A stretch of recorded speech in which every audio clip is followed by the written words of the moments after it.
मेरे बच्चे, मुझे पता है कि वर्तमान स्थिति से खुश नहीं हो। तुम्हें लगता है कि तुम्हारा जीवन दुर्लभ है, अपने भाग्य को कोसते रहते हो। तो मेरे बच्चे समझ लो, यह सब तुम्हारे ही विचारों का परिणाम है। तुम में आत्मविश्वास की कमी है, तुम्हारे विचारों में दोष है। इसके लिए कोई दूसरा दोषी नहीं, बल्कि तुम खुद हो। मेरे बच्चे, अच्छे विचार ही तुम्हारी जिंदगी को बेहतर बना सकते हैं, और तुम हो कि नकारात्मक विचार ही अपने मन में लाते हो। मेरे प्यारे बच्चे, तुम्हें ऐसा बिल्कुल भी नहीं करना चाहिए। विचार जब शुद्ध रहेंगे तो जीवन भी स्वच्छ और समृद्ध रहेगा।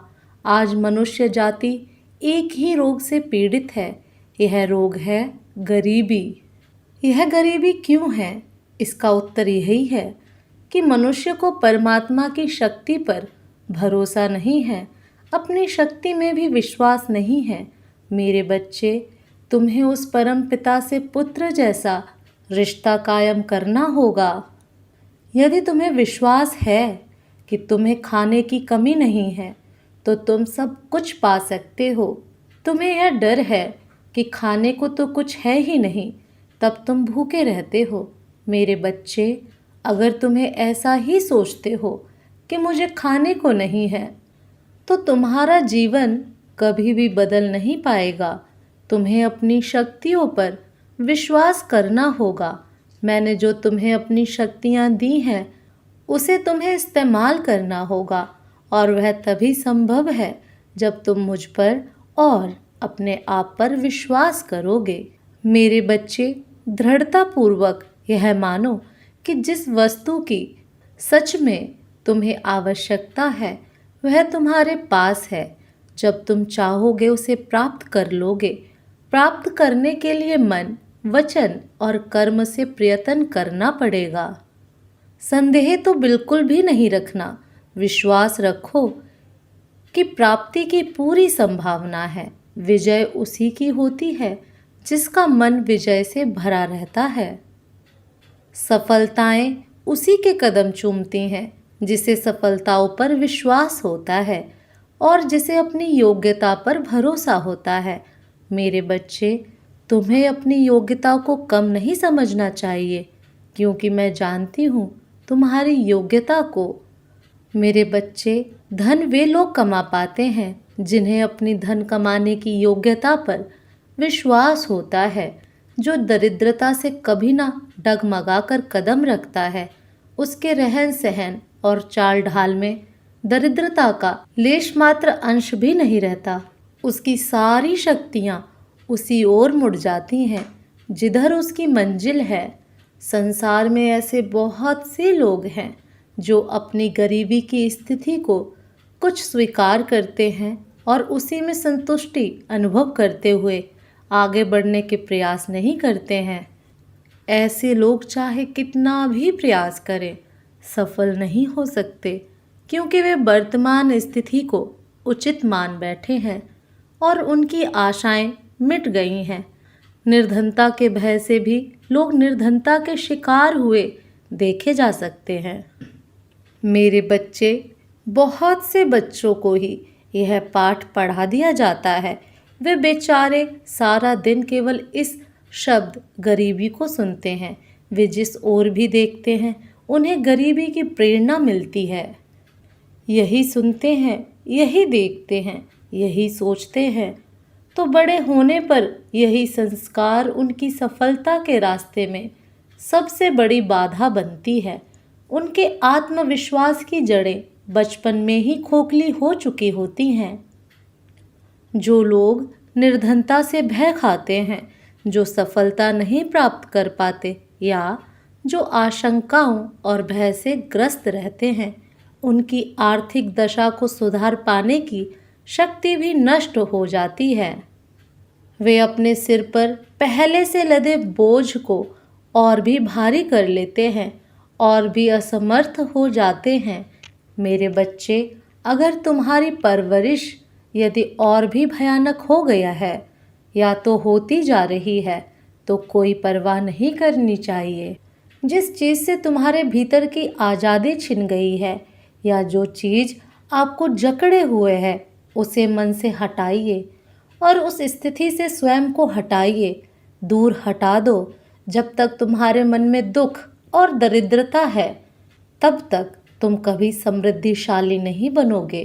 किसी की दशा वही होती है जो उसके मनोभाव होते हैं। आप पर भी यही तो सिद्धांत लागू होता है। जब कोई लड़का किसी परीक्षा की तैयारी कर रहा होता है और उसे पास होने की आशा नहीं रहती, तो यह निश्चित है कि वह पास नहीं हो सकता, क्योंकि जिस चीज़ की आशा होती है वही तो प्राप्त हो सकती है। कोई भी नदी अपने निकलने के स्थान से उस पर्वत से ऊंची नहीं उठ सकती। जिसे निर्धनता की आशा है या जिसे निर्धनता की अपेक्षाएं हैं, वह कुछ बन ही नहीं सकता।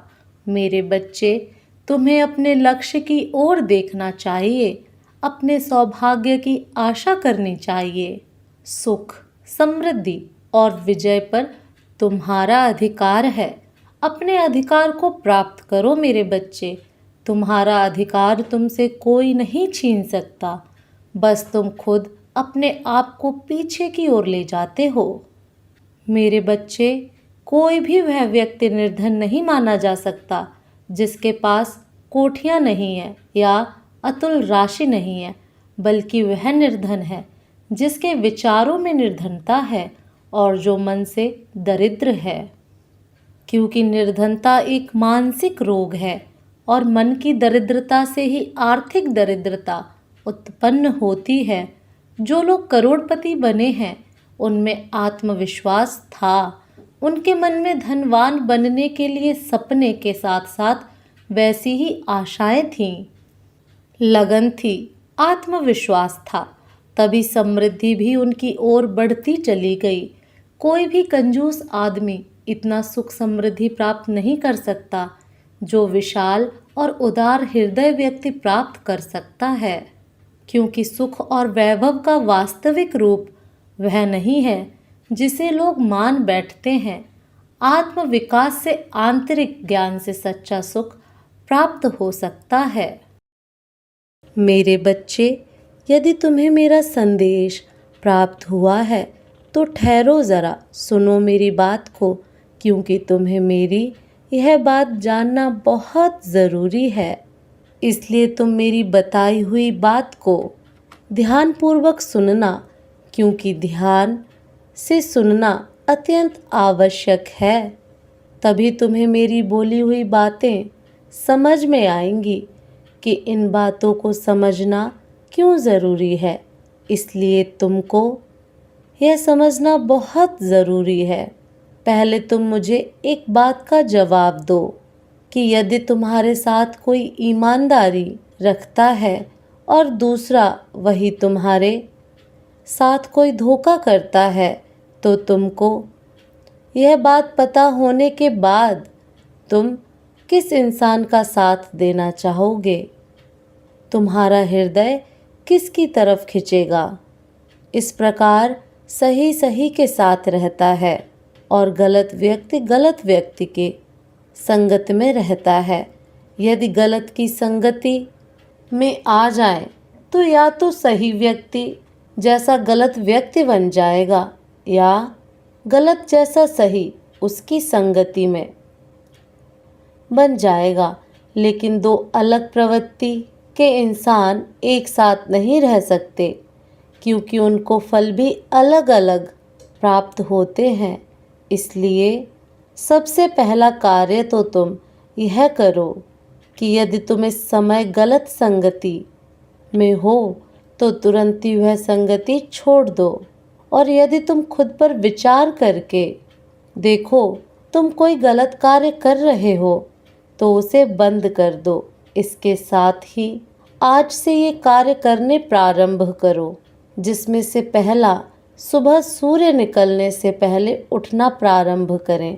यदि तुम सूर्य को निकलने के पश्चात उठते हो तो यह आदत आज से छोड़ दो और सुबह जल्दी उठकर तुम स्नान करो। एकांत में बैठकर तुम किसी भी अपने इष्ट देवता का स्मरण करते हुए अपने मन को शांत वातावरण में एकाग्र करना प्रारंभ करो, क्योंकि एकाग्र मन की शक्ति मेरे बच्चे तुम्हारे लिए बहुत ज़रूरी है।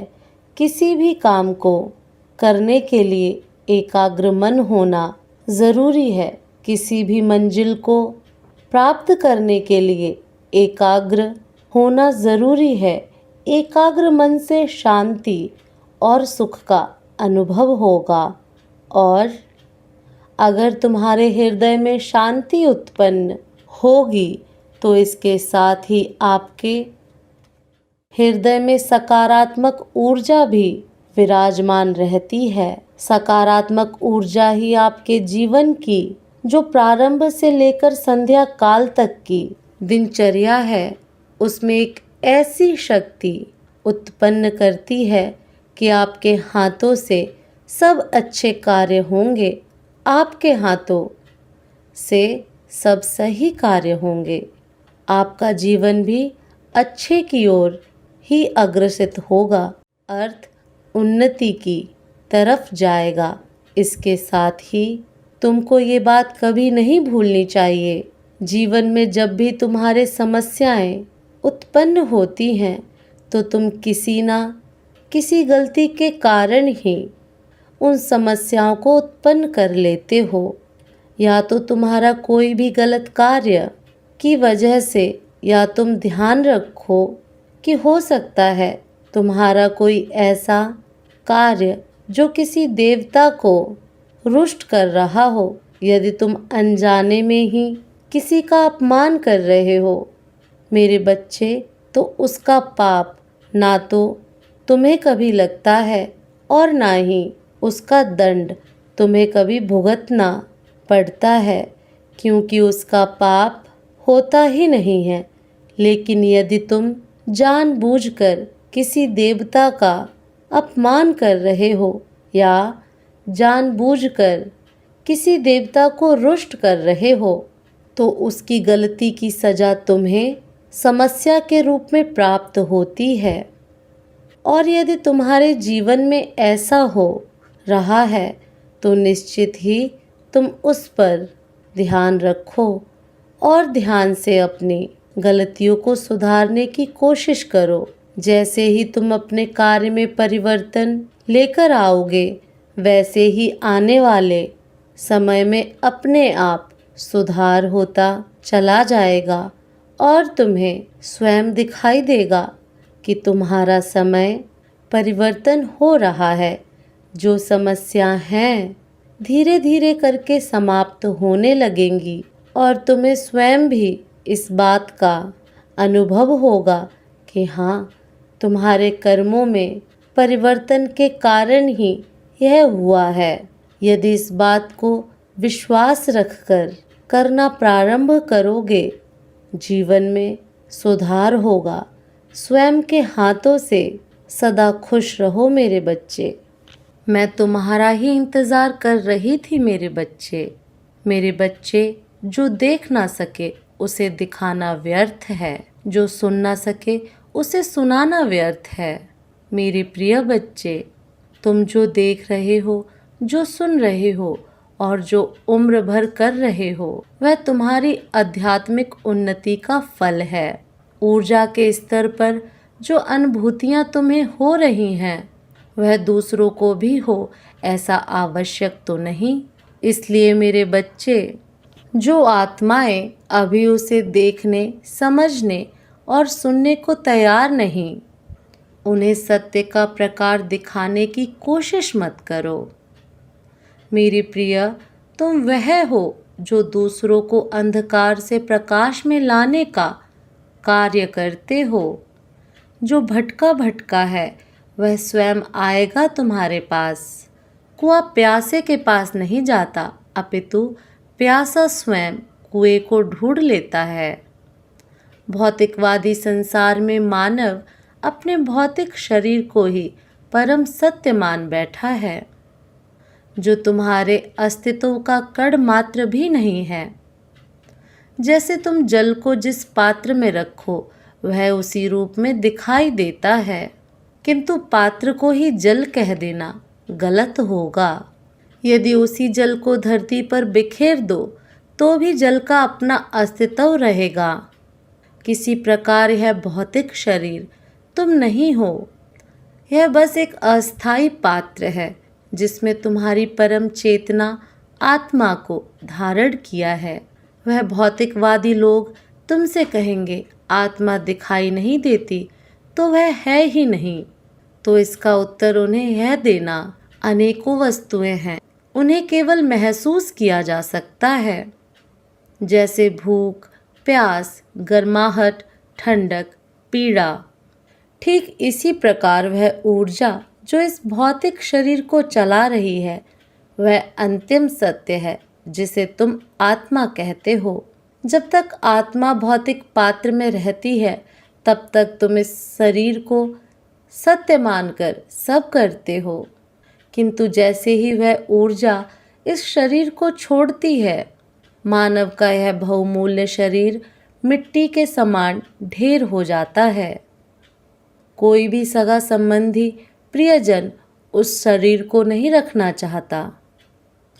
जो प्रियजन तुम्हारी आत्मा के रहने पर उसी शरीर के लिए सारी संपत्तियां लगाने को तैयार होते हैं, वही लोग उस आत्मा के निकल जाने पर उस शरीर के लिए कुछ नहीं देना चाहते।